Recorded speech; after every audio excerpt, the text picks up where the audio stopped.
bebê humano, ele, em que termos? Ele já tem os 9 meses de barriga, mas ele não consegue se alimentar sozinho, ele não consegue se arrumar sozinho, ele não consegue fazer os seus negócios sozinho, ele precisa da mãe 24 horas por dia, para ser amamentado, para ser trocado a fralda, para ser dado banho, para ser cuidado se tá com dor de barriga, ou seja lá o que for, certo?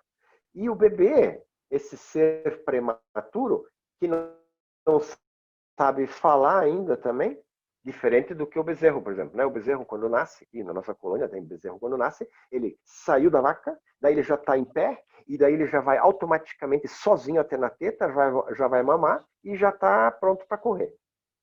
O ser humano fica anos ainda na dependência da mamãe dele. E no início da vida, o bebê não vai dizer assim, mamãe, estou com fome, me dá de mamar.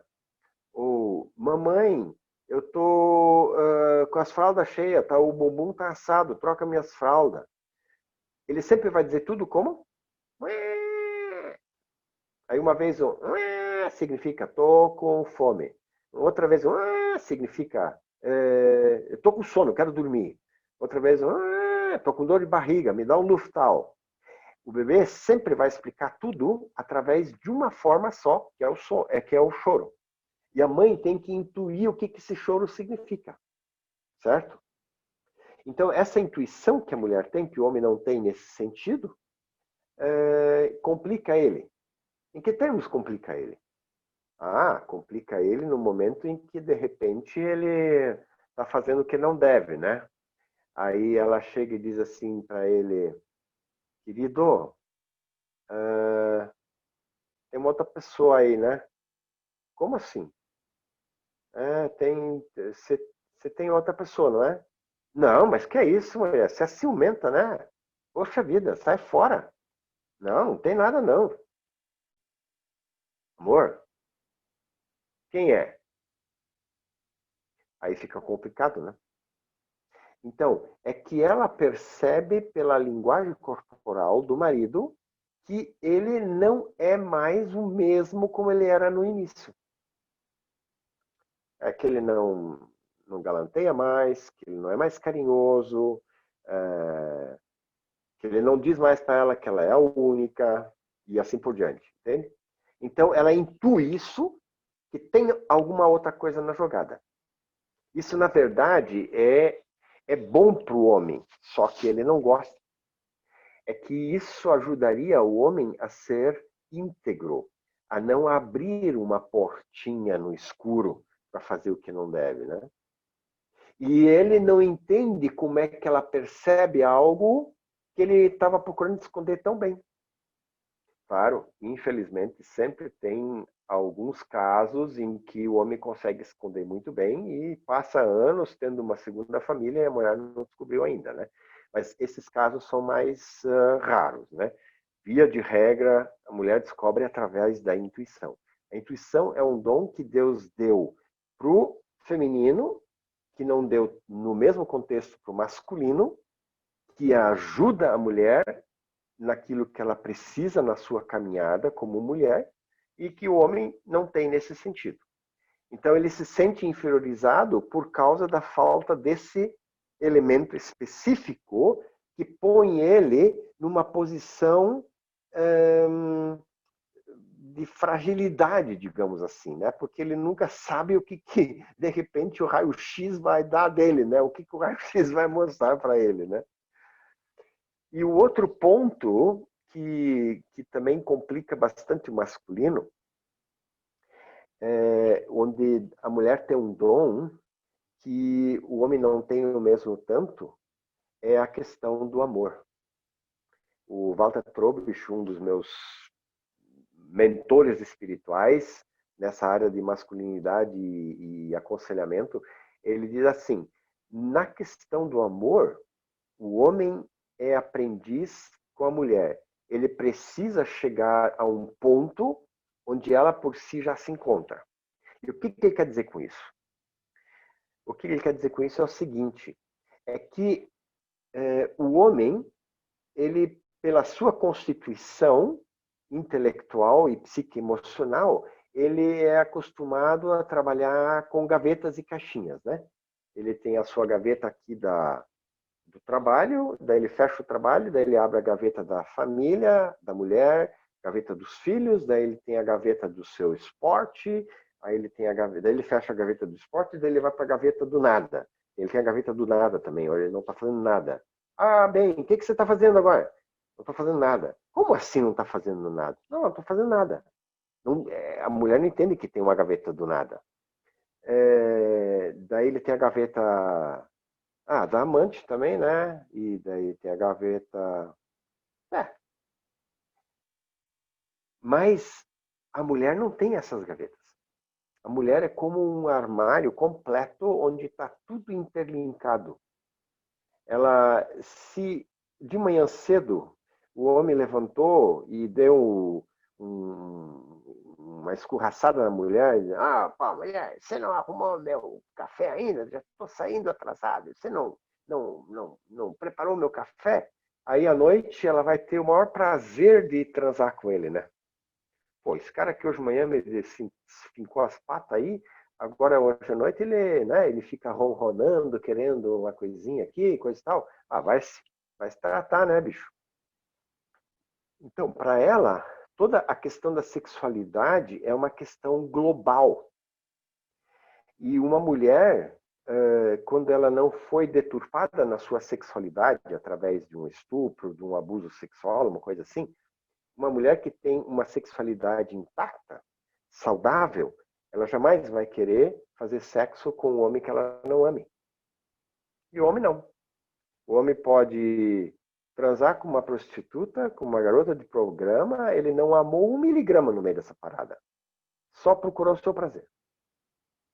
E a mulher quer vivenciar, o prazer dela é vivenciar tudo isso dentro do pacote do amor. Isso, na verdade, é o propósito de Deus. Deus quer que o homem tenha prazer no sexo, mas dentro do amor, dentro do relacionamento matrimonial. Por quê? Porque todo o relacionamento sexual tem o potencial de gerar um filho, certo? E Deus não quer que o filho que é gerado através dessa relação esteja largado por aí em algum lugar, ou como está acontecendo hoje, que as mulheres daí põem no lixo, certo? Então, esses dois elementos têm um altíssimo potencial de fazer o homem se sentir inferiorizado em relação à mulher. Esse aspecto da sexualidade, inclusive, deixa o homem extremamente mal na foto, né? Porque ele muitas vezes ele se considera um animal por causa disso, né?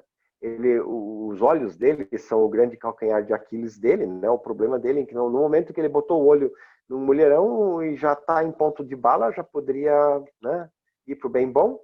E no meio desse caminho todo, ele não amou um segundo, certo? Para a mulher, não. Né? Isso também a gente muitas vezes diz, mulher, o homem é que nem um fogão a gás, a mulher é que nem um fogão a lenha, né? O fogão a gás, tu fez assim, faísca e já foi.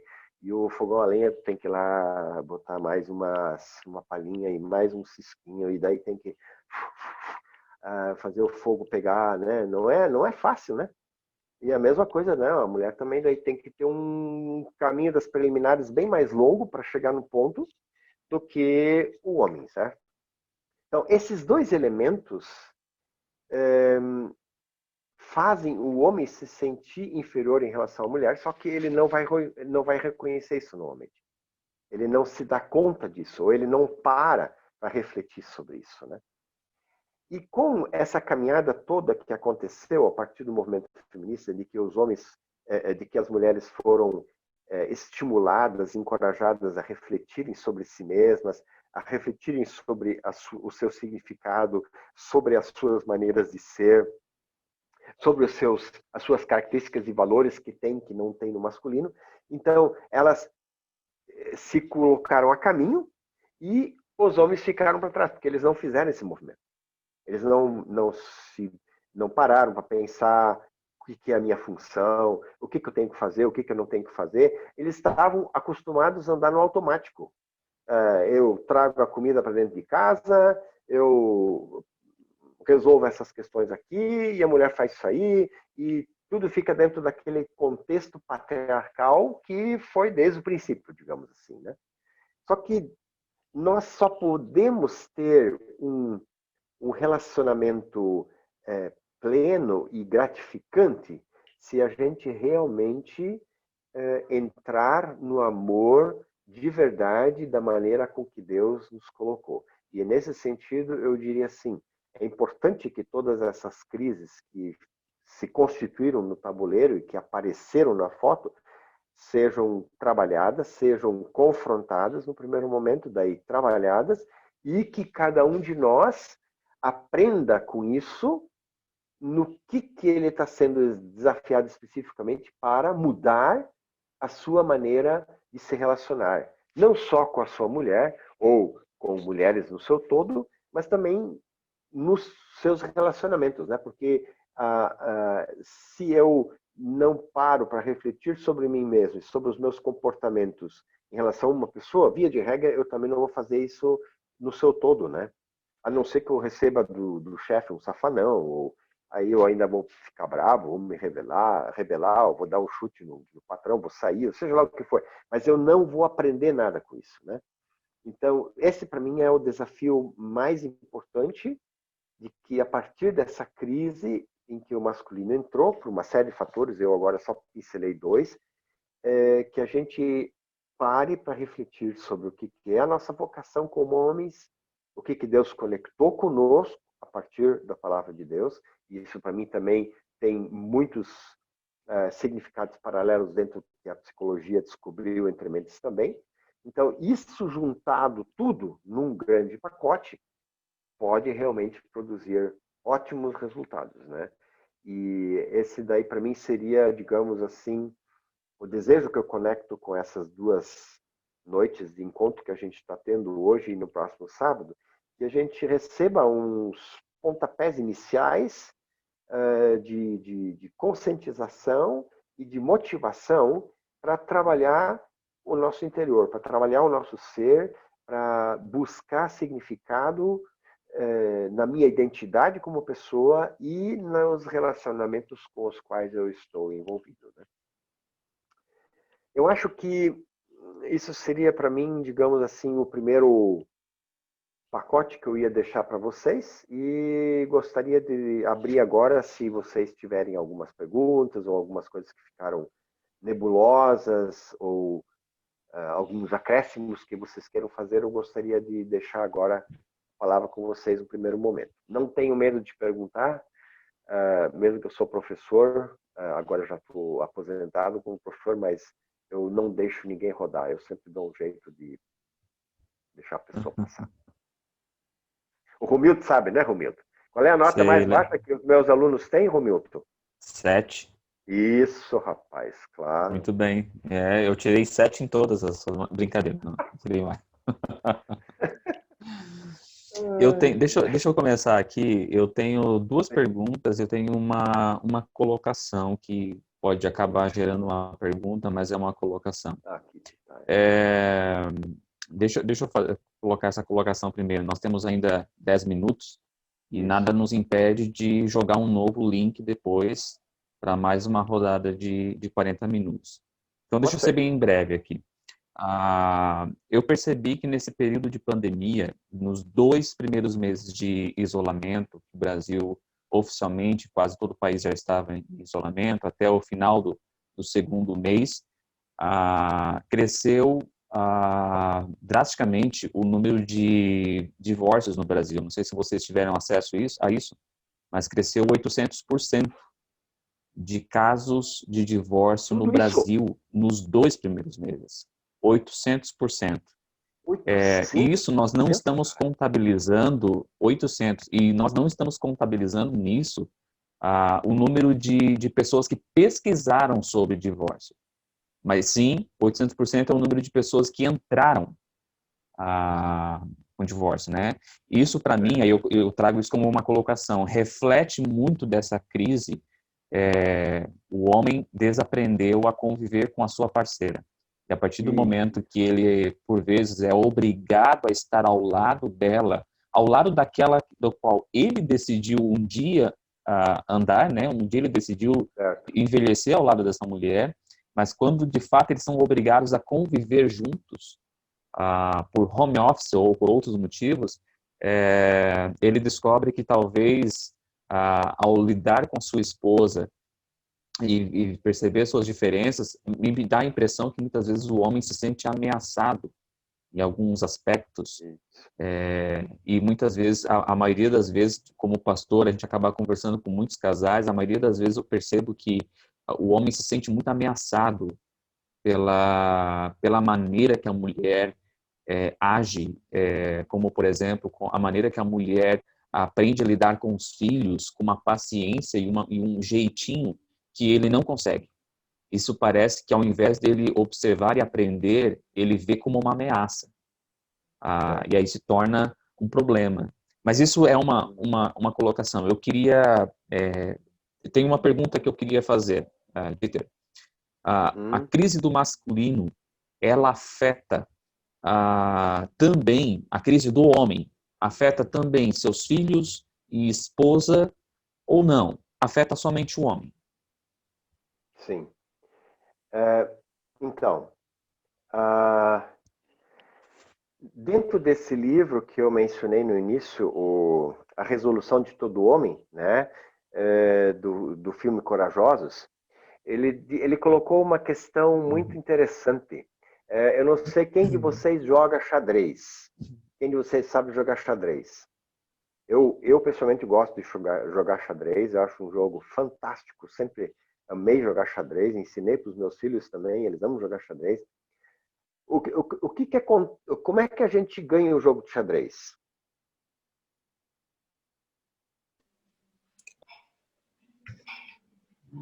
Encurralando o rei do Isso. adversário. Dando checkmate no rei, né? Você ganha o jogo quando você deu checkmate no rei. Aí terminou o jogo. Beleza. Essa é a tacada mestre de Satanás. Ele dá o checkmate no homem. Para destruir uma família, tem que dar o checkmate no homem. Então, para responder a pergunta do Romilton, desculpe, o homem é fundamental, eu diria assim, é a pedra angular dentro da família. Se ele é derrotado, a família desmorona. Não que a mulher não tenha capacidade de manter, né? Tem muitas mulheres heroínas aí que seguram as pontas ainda e cuidam de 2, 3 filhos e coisa e tal, mas me digam uma coisa, o que tem por trás da personalidade desses filhos? Todos eles têm seus déficits, por quê? Porque faltou na vida deles a figura paterna. Porque a partir de Gênesis, capítulo 2, a gente pode isso, num outro momento, pode ver isso nitidamente. Nesse livro, A Resolução de Todo Homem, também vem isso à tona muito forte, também nesse outro curso que eu mencionei para vocês, também vem à tona, é que Deus constituiu o homem como o validador da família, e dos filhos especialmente. Em que termos? Lá em Gênesis capítulo 2, antes de Deus criar a Eva, ele diz o que para o Adão? Vai e dá nome aos animais. E o nome que tu deres, esse será o nome. Deus ainda sublinha para ele, o nome que tu deres, esse será o nome. Significa, tem um ditado em latim que eu aprendi lá com meus 6 anos de latim que eu tenho no Lobo, nomen est omen. Nome é sinal. Dar nome a uma coisa é dar significado a alguma coisa, é carimbar algo com significado. Isso está especialmente conectado com a figura do masculino. Filhos que, via de regra, se criam com um pai presente, eles têm uma autoestima, uma autoimagem adequada. E filhos que não têm um pai presente que estimula, que encoraja, que corrige, que instrui, que é presente amorosamente, são filhos com autoestima mais baixa. Muitas vezes pedalam e não decolam nada. São raras as exceções, tem exceções, certo? Mas tu vai encontrar naquelas exceções, tu vê de regra, tu vai encontrar nos bastidores alguma figura masculina de significado na vida daquela pessoa. Ou um tio, ou um avô, ou um pastor, ou um professor, ou algum homem que foi marcante, que sinaliza, tem significado, vai e faz. Eu confio no teu taco. Confia você também. Então, isso está conectado com a figura do masculino. Então, quando a crise do masculino é tratada, a gente está tratando da crise existencial da família como um todo, porque ele é o rei. Ele foi colocado por Deus. Ele foi colocado por Deus para ser o líder da família. E se ele não é o líder da família,